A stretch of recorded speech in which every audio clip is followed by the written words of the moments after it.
From Washington, this is VOA News.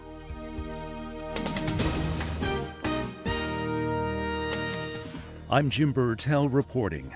Turkish warplanes attacked pro-Syrian government forces Saturday in Syria's northwestern Kurdish enclave of Afrin.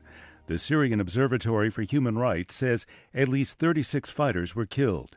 The group says this was the third attack on the enclave in less than 48 hours.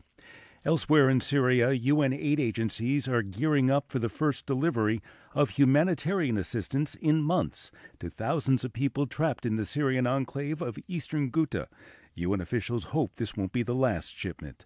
Lisa Schlein reports for VOA from Geneva. Geert Cappelaere, UNICEF Regional Director for the Middle East and North Africa, regrets that supplies from the convoy are not enough for all 200,000 children living in Eastern Ghouta. He says he hopes the humanitarian operation will become a regular occurrence, so all of the 400,000 residents, including the children in this besieged territory, can receive life-saving aid. Lisa Schlein for VOA News, Geneva.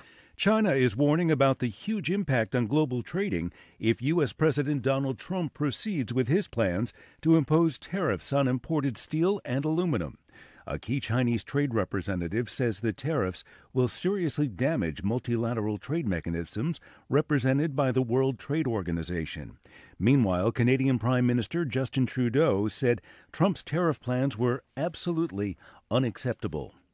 North Korea warned Saturday it would respond if the U.S. holds joint military drills next month with South Korea. The North contends they will hinder a recent thaw in relations between the two Koreas. From Washington, this is VOA News. Italian pollsters say far-right and anti-establishment parties could make big gains in Sunday's election. Reuters' Matthew Laratonda reports. Pollsters Reuters spoke with say there's a good chance that the far-right party known as the League could overtake the center-right Forza Italia of former Prime Minister Silvio Berlusconi. The two are part of an alliance of right-leaning groups and are expected to emerge as the largest faction when the dust settles. But they've also agreed that the party amongst them that picks up the most seats in Parliament will also pick the next Prime Minister. And that's not their only concern. On Thursday, officials from the alliance were caught on open microphones, fretting over the advances of the anti-establishment Five Star movement. Five Star last polled in the high 20s, but pollsters tell us they could well jump above 30%. That's still not high enough to rule on their own, but it is enough to provide a major headache for the right-wing groups as they try to form a new administration. Slovak journalist Jan Kuciak was laid to rest Saturday, nearly a week after he and his girlfriend were shot in their home.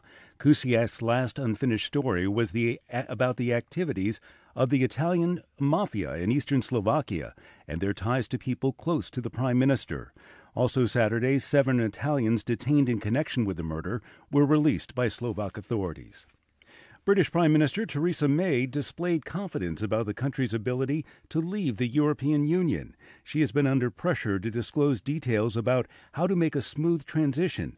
As Henry Ridgwell reports for VOA, the process is very complicated. Britain faces negotiating new terms with the EU and around 60 other countries that have free trade agreements with Europe. About half our trades with the EU, and about another 10 to 15% is with the countries that we have free trade agreements with. We're going to lose those free trade agreements because they automatically lapse as we leave the EU. The government seems to feel that we'll be able to get new and better ones. Now, I think this is very questionable. Theresa May said her message to Europe was, let's get on with it. Britain has a year to strike a deal. The odds on a so-called hard Brexit are shortening. Henry Ridgwell for VOA News, London. Burkina Faso's president is urging the public to cooperate more closely with the country's military. This comes one day after an armed group coordinated attacks on France's embassy and cultural center and on the West African country's military headquarters in the capital of Ouagadougou. The government says 8 soldiers were killed as well as 8 assailants. 80 others were wounded. For all the latest news around the clock, please visit us at voanews.com. I'm Jim Bertel, VOA News. That's the latest world news from VOA.